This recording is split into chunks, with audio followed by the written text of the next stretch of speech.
You talked about work ethic, you being a ball boy, bathing yourself in the sport, right. And you also talked a little bit about gender roles, a little bit about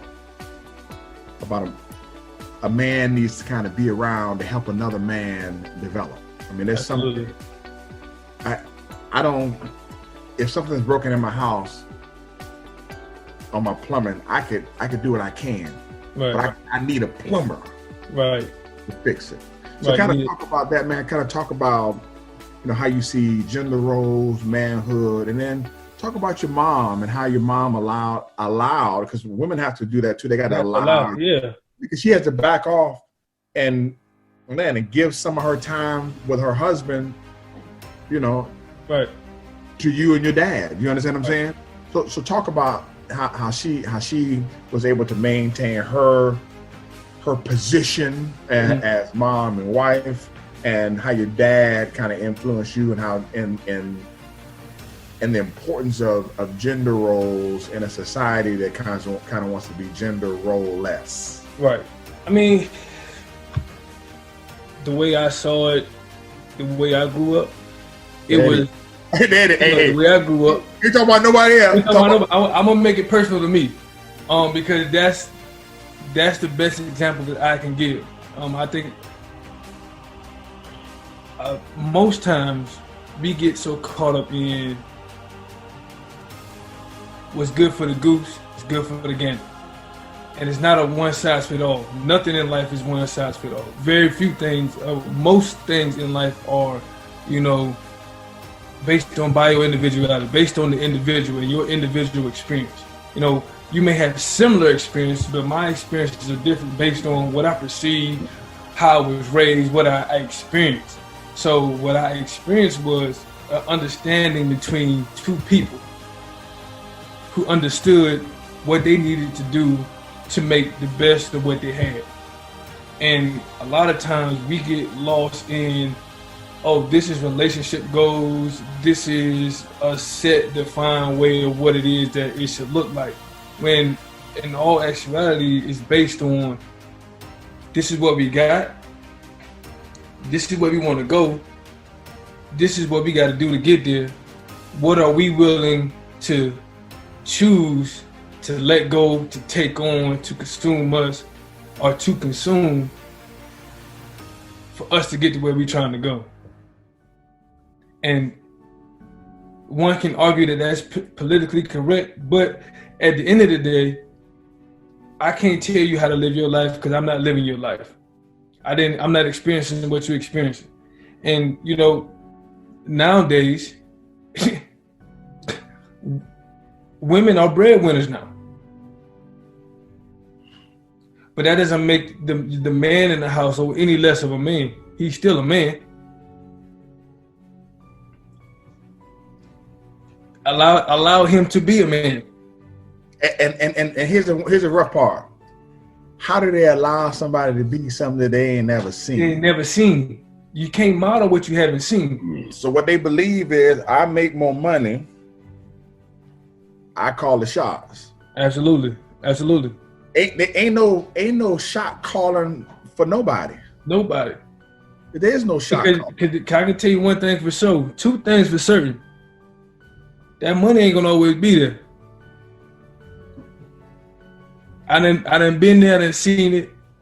And you live long enough, you're gonna be without it. If not for a brief time, maybe for an extended period of time. And I'm not saying that to say that money, you don't need money, because you need money. Money is a tool. Money is a tool. Money answers all things. That's what the good book say. Money answers all things. All things. All things. So you need money. But what I'm saying is, don't let that thing create a love of become, because that's the root of. Don't make me now. Listen. We can go. We can go. Bring this thing all the way back now. The love of money is the root of all evil. Not money. Not the love of it. The lust for it, the desire for it. It makes you do different things. It makes you treat people different. All right? So that man still got to be a man. All right? Now, if he's being a man, that's a totally different issue. I can't say whether he is being a man or not, but it's how very you treat right. It's very difficult for people to define what a real man, what a real man is. And I hear a lot of people say that, man.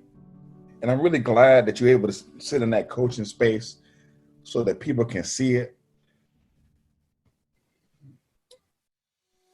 Here's the best way I can explain it. And we don't want to preach to you.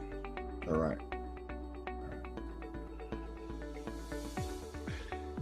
When you look at gender roles, most of what like we believe and most of what other people believe come from a certain conceptual framework.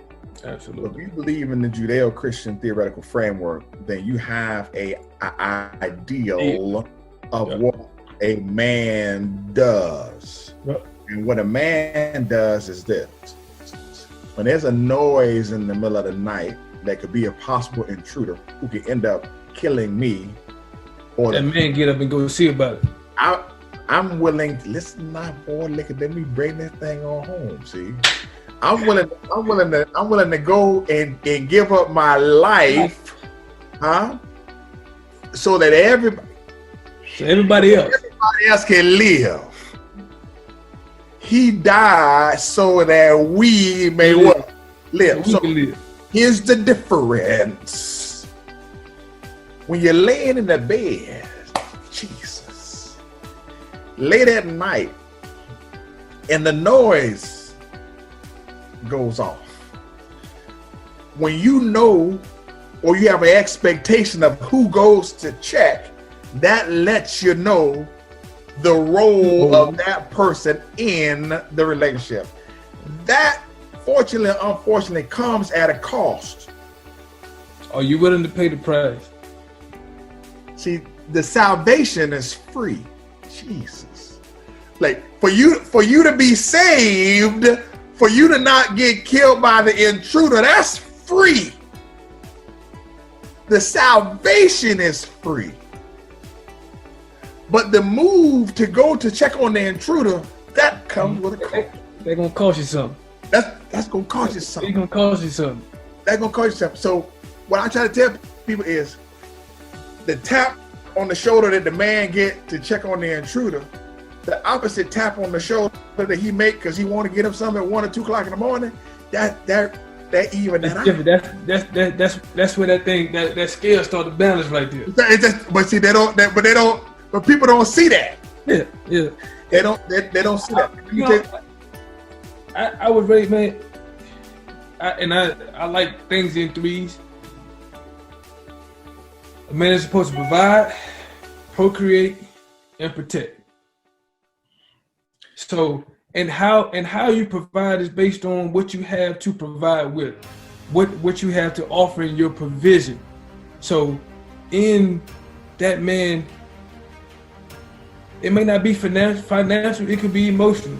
You know, it could be. But you got to understand your role within the role that you're trying to play. And that's when it comes back to what's best for us. What's best for us? Like, and I grew up old school. I don't believe a woman should, you know what I'm saying, have to pump her gas if I'm in the car. Never, no. I don't believe a woman should touch the garbage can in the house. Touch the garbage can, never. If there's a man-child or man-child or a boy in the house, a woman should have to touch the garbage can. She don't have to do no yard work unless she gardening or pulling some weeds out the garden. She better not cut no grass. She better not do nothing with no air filter. As long as there's a man in the house, a man present, cousin, uncle, nephew, whatever. And if you know ain't no man over there, you need to go. Go check. Go check. Go check. Go see about her. See if she alright. If that's your people. Now, that's your people. Now that's how I was raised. That's how I was raised. Some people my son will take you. If we going in the store somewhere, he open up the door for a sister.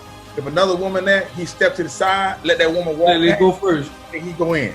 Now that might be old school, but that's the only school. Yeah. For me now. I ain't saying nothing about nobody else. That's how my chosen way of life. That's how I choose to live. That's how I choose to live. So you gotta get it how you live. So, and again, we get caught up in so many schools of thought, and we trying to generalize everything. No, what works best for you? That's it. Let's start there, because success leaves clues. And my parents were married for 30-something years. High school sweethearts. Mine 47. You know what I'm saying? High school sweethearts. I'm not saying that they were perfect. I'm not saying that everything they did was right.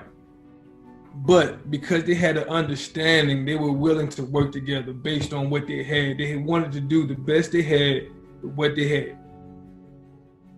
And it worked for them. So you can't ask for what works for this person, what works for that person. It's gonna fail you every time. But the one thing that I do know is this. And this will segue us into the part of our discussion. No. Your parents married for what, 35 years? 33. 33? My parents married 47. Yeah. There's things that happen in a 30, 40-year-old marriage that ain't nobody going to discuss. Exactly. Ain't nobody going to talk about. Ever. There's things that happen to your parents' marriage and my parents' marriage that we ain't never going to talk about. We ain't going to talk about. We're going to talk about it. But you know what? If you're going to be married that long, it requires a higher level of perseverance. Absolutely. And it requires a higher level of stick-to-itiveness. Yeah. And the reason why people get up and they applaud people who've been married 30, 40, 50, 60 years is because they know the work that it takes to get to that level. And let me tell you, my mom Dukes is a soldier. I'm talking about, you know what I'm saying? My pops transitioning aside, women don't get enough credit for how powerful they are and how much they take on. And to this, I would say women are the most powerful beings on this earth. Planet. We don't get here without ever created by far. And I watched my mom be a mother, be a wife, be a friend, be a colleague, be a daughter, be a sister, and try to balance all of these positions at once and make sure that nothing is lacking, while also dealing with herself and trying to find who she was. Because all she's known is being in a relationship with my father. She's been a Pough longer than she's been a Bloom, which is her maiden name. So, and the things that I've seen transpire in their relationship gives me a deeper understanding of how hard it is, one, to be in a relationship, period, if you really want to be in one. And what you have to choose while in that relationship. Because it's not a sacrifice. That's not a sacrifice. You choose it. If it's something you want, you choose it. A sacrifice is you making a decision for something that you don't want. Or you got to give it up. Give up stuff. If you didn't do what was required of you. You weren't obedient. You weren't obedient. You didn't do what was required of you. So now you got to sacrifice. A sacrifice. Now you got to give up something that you want to stay in the position. To stay relative to where you wanted to be. So relative to where you wanted to be. You done missed it. You done missed it a little bit. To stay in proximity of where you want to be. So, and I mean, she's an amazing human being, and I love her to death. And I think, that is so crucial what you said, man. And what's so different is society's moving, shifting. A lot of things that were believe, they don't believe anymore. You have different identities. There's old school, former belief systems, current belief systems, and literally, you have certain people who don't believe that they have to fit within a role in a relationship. Oh yeah, so you got to roll whatever it is. Let me tell you something, man. You got to figure it out. That's foolishness. I'm gonna tell you that's foolishness. Right. Because when two people come together, or it's two or more, you are building a team. Everybody on that team has a job to do. Everybody can't do the same job. Everybody can't do the same thing. I'm tired of doing the dishes all the time. You need to do the dishes. Who's better at doing the dishes? I understand. Watch it. Now, that might not be right. Well, you have to. I'm tired of balancing the checkbook. I'm tired of taking. You need to. Who's better at it? Because somebody got to coach here, and we got to put the best person in the position so that we can win. So we can win because it's not a competition amongst us. We a team now. Now, here's the thing. Here's what people don't get, because everybody be thinking short term. And listen, I just got divorced last year, okay? That wasn't something that I wanted or something that I ended up with. I got it. Praise the Lord. We got to move on. Everybody got to be respected. But here's the thing. You might play a certain position from 0 to 5 years, and a different position from 5 to 10, another position from 10 to 15, another position from 15 to 20, another position from 20 to 25. You might do all this work in the beginning, and then bam, you in a wheelchair, and somebody got to take care of you at the end part of your life. And you thought it was uneven at first. If you live a life of tit for tat in a relationship, in a marriage, never gonna work. When you start trying to put things on the ledger of how much you make, how much I got, how much you did, how much I let me tell you something, and this is gonna move us in our athletic discussion. Yeah. How you feel, okay? How you feel and your feelings are relevant. Absolutely. They're relevant. Absolutely. We can't use them to win, though. Can't use them to win. Because your feelings are fleeting. And they'll betray you. That's absolutely. Understand this. If we don't recognize them, we lose. If we don't recognize them, we lose. You come from the sideline, they say, hey, Pew, what you seeing there? How you feel if we run so-and-so? I don't know, Coach, so-and-so. He listen, he gonna listen to what you say. Exactly. And then he gonna call a what? You're gonna call a different play. He's gonna call a play. He might call the one that you say. Yep. He might call the one that he feel. What I think a lot of people get caught up in is they think that the role of coach should change every season. Right. Coach gotta be the coach, man. Nobody be the coach. I'm not saying that whoever you want to choose to be the coach, allow that person to be the one who gets up and checks on the nose. You hear what I'm saying? Okay, now I'm done with that. You hear what I'm saying? You hear what I'm saying? I'm done with that. You just got to put yourself in the best position to be successful. You got to put yourself in the best. You might do 15 things better than your spouse, man. You might. And listen, right. you might feel like people think, let me tell you the worst thing that I hear people say. They say, man, marriage is 50-50. No, marriage is not. It's never 50. No relationship is 50-50. Listen, the marriage might be 90-10 the whole way. And that's life. And let me tell you, and I think you didn't sign up for 50-50. You didn't sign up for 50-50. Because some days it's gonna be 80-20. You said some days it's gonna be 20-80. you know, because we go through life, man, we experience transitions at different times because we are constantly changing, constantly evolving. Life is constantly changing. So you may experience something one day where you have nothing to give. I physically, mentally, emotionally, spiritually, relationally, financially, I may have nothing to give. Yeah.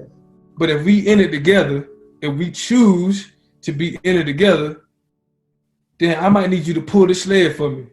Just for right now. It ain't gonna always be like this. But we a team. Remember, we a team. It's if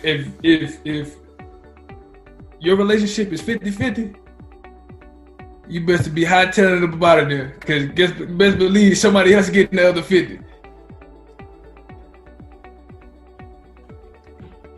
Hey, the things that I have seen now that I'm outside of I'm out of that game and a different game.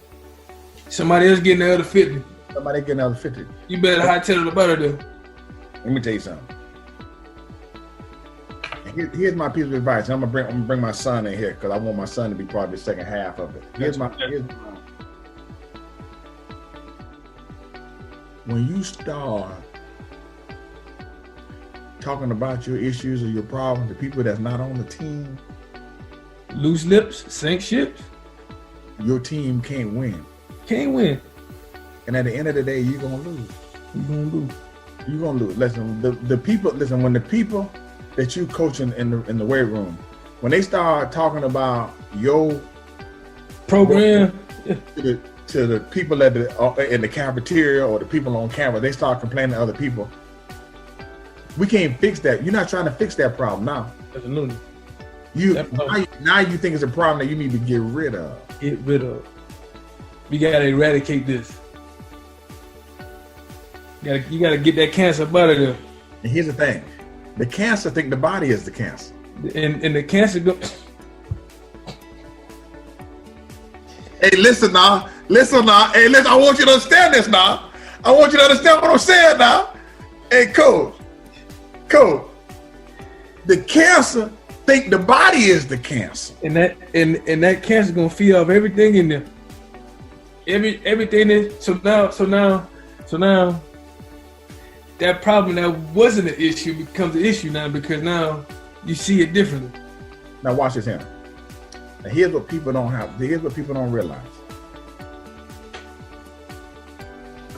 The chemotherapy process kills everything. Everything. It don't separate the good from the bad. It kills the cancer and it kills the good stuff.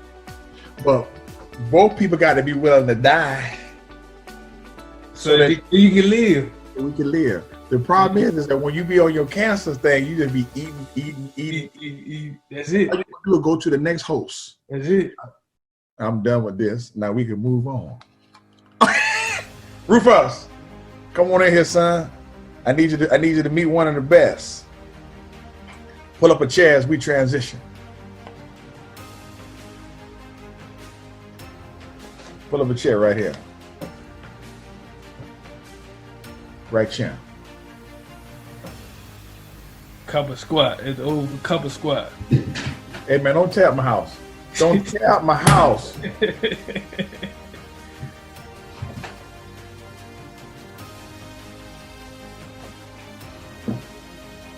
You know he got that's Coach Pough. What's up, brother, man? Boy, getting big, man. You see, you got his wings. Look at him. Yeah, I see him. Look, you can't. And look, you got the silk do rag or the velvet do rag. So, hey, look good. I need to get me a haircut. That's why I got this hat on. Yeah, I got a hat on too. My hairline it's not in agreement with me. Man. Hey, listen. So, what we want to talk about now is Coach Pough. What can an aspiring high school athlete do right now in the summer? Because the summer started early. As soon as the coronavirus hit, the summer started. You got what'd you say? 5 months. Huh? You got a head start. So as soon as the coronavirus hit, the summer has started. What can an upcoming high school athlete do to prepare for their seasons? Football, cross country, even those people who are used to playing in basketball leagues in the summer and doing summer track, things have changed. Right. So as a strength and conditioning professional, what can, because I'm dad, so yeah. Right. What I was the same way. He didn't listen to that. He tried to hear you talk. He hear you talk all the time. But get up. Yeah. Close the refrigerator. Close the door. Oh my God. Pick your socks up. Put that pillow over there. Hey, stop stepping over that garbage. You see that garbage there? Hand me the remote. Right. Hand me the remote. Put this in the stick bucket.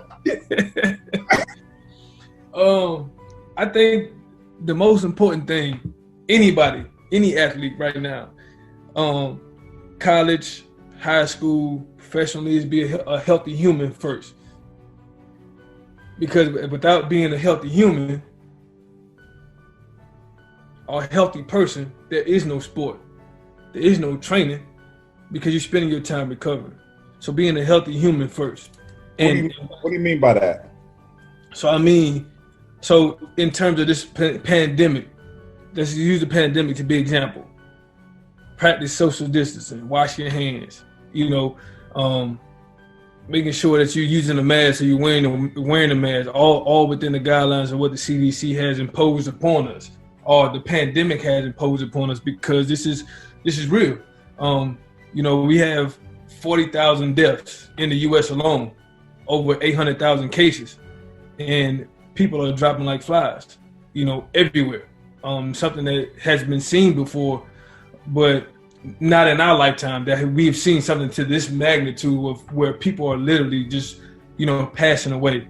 So being a healthy human first, and then along with being a healthy human, pandemic aside, doing the things that your body needs, making the right choices, food, sleep, mindset, movement, recovery, so that you're prepared, you're ready to go for training the next day.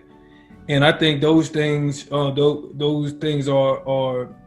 paramount to performance, not only as an athlete, but just in daily life and having a great quality of life, just to enjoy life. Building those habits now, those behaviors, those patterns, so that when you're done, because the only guarantee about being anything, a ball player, a champion is not a champion, or a wrestler, a boxer, is that one day you're not going to be one. So what qualities have you put in place? What habits have you built? What patterns, what routines, what disciplines have you contrived over your span of being that are going to sustain you afterwards? Sleep might be the most important. Success happens overnight. And I only say that because we spend a third of our life sleeping. And sleeping is where all your recovery happens. Everything happens. Or it's supposed to. But if you don't get enough sleep, then your body don't have the time it needs to recover, to function properly. What do you tell your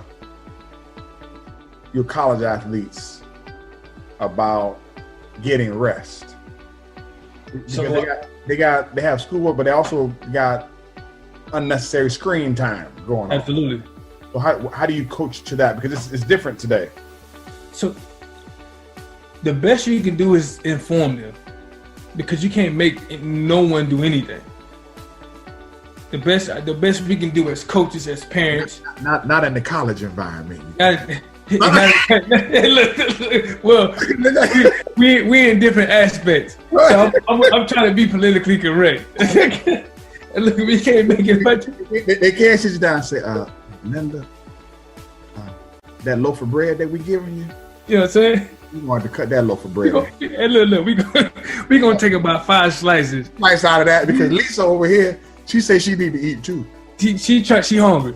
She hungry. Unless because ain't no sense in feeding you unless you're gonna do some more work. Unless you're gonna do some work. Unless you're gonna produce. Right. Listen.